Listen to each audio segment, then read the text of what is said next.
Hello, this is Kate from dailytarotgirl.com, and this is your weekly tarot card reading.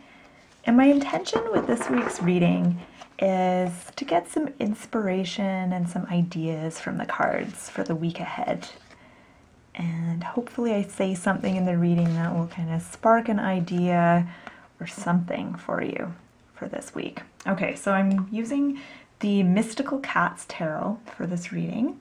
And for those of you who watched last week's video, I have the same group of kittens. Still, I'll show you, they're all sleeping. They're all like super sleepy.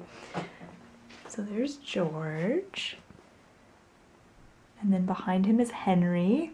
If you watched my last video, I was asking for name ideas for that kitten, and so I have named him Henry. So thank you to whoever gave me that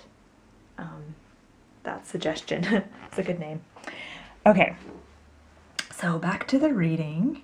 We'll start with the first card, which is going to represent Monday and Tuesday of the upcoming week.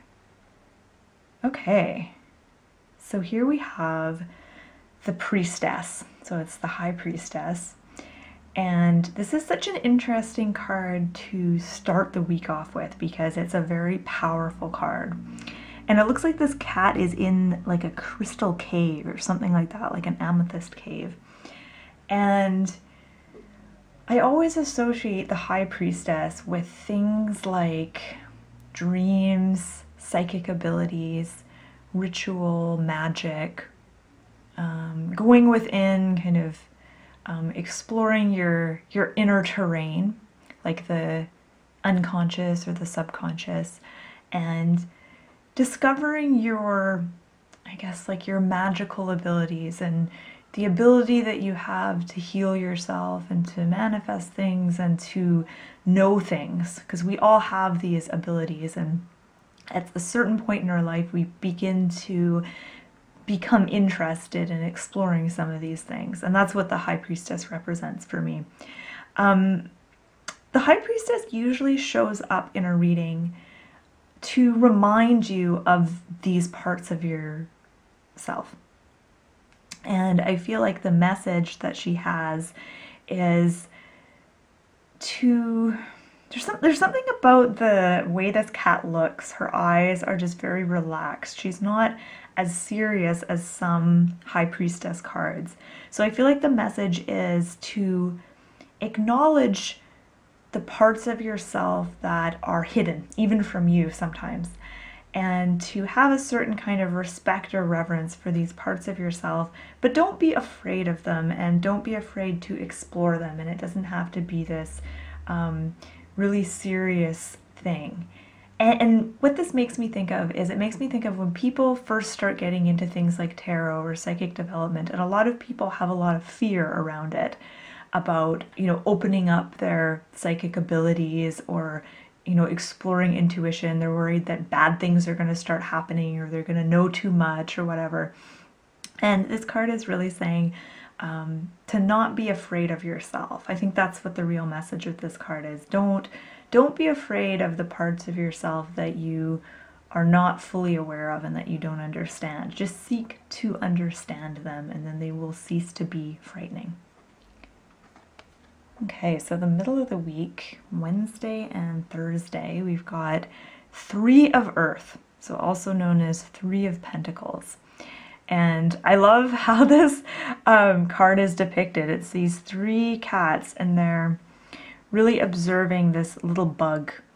And typically I would say the Three of Earth or the Three of Pentacles is about really taking, almost like taking pleasure in your work, or not so much pleasure, but just being really into your work, like just being really into a project or really into your job or whatever it is that you're working on, just being fully engaged and fully present with it. So I know you know that feeling when you're working on something and you just get into it and it's almost like time just kind of flies by. It doesn't feel like you're working, you're just really in the moment, you're in the flow of things. And I think that's captured so well in this picture with these cats. They're just fixated on this bug and they're just kind of almost oblivious to anything else that's going on around them. They're just so fixated.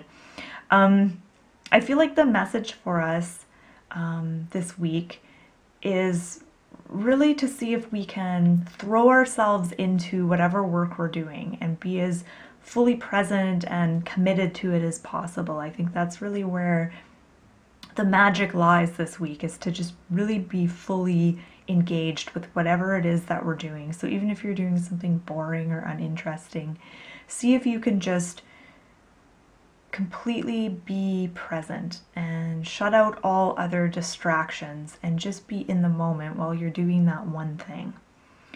And then as we move further into the week, so Friday, Saturday, and Sunday, we have the Sun.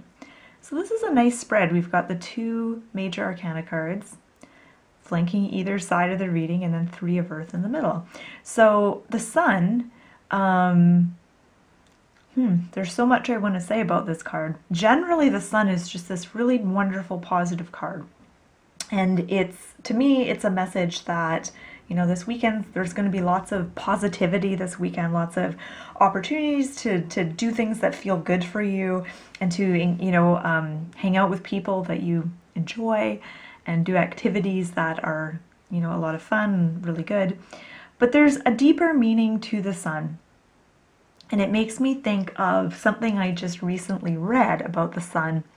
It was this idea that in ancient times, the sun was seen as, the rays of the sun were seen as like transmitting information and energy. And when people wanted to do something secretive, they would do it under the cloak of darkness, because it was believed that if they did it out in the open during the daytime, the rays of the sun would kind of pick up on what they were doing and transmit that elsewhere. And so then they couldn't keep whatever they were doing, they couldn't keep it a secret, because the sun would kind of reveal them. And I think that's kind of an interesting idea, this idea of the sun's rays as transmitting information.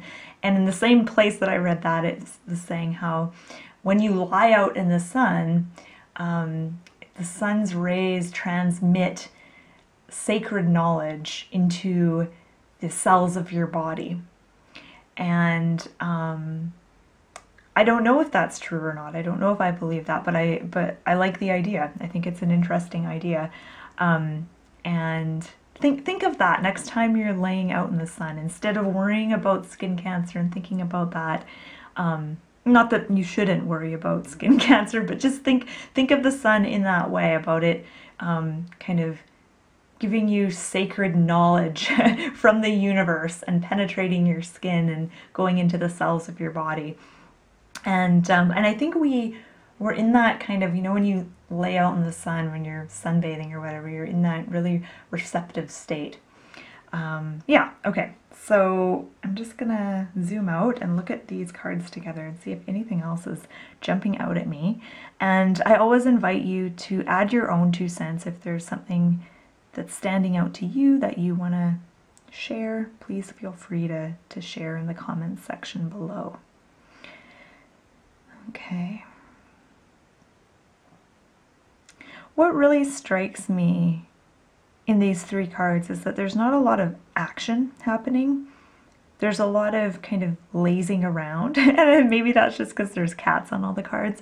But the High Priestess is sitting still, which makes sense. If you're going to go inside yourself, if you're going to journey within, you first need to be still. It's hard to do that when you're busy doing something else. And then with the 3 of Earth, these cats aren't idle, but they are being still. They're paying attention, and so I think that's, again, is interesting. And then with the Sun card, of course, everyone's just laying around, absorbing the rays of the sun.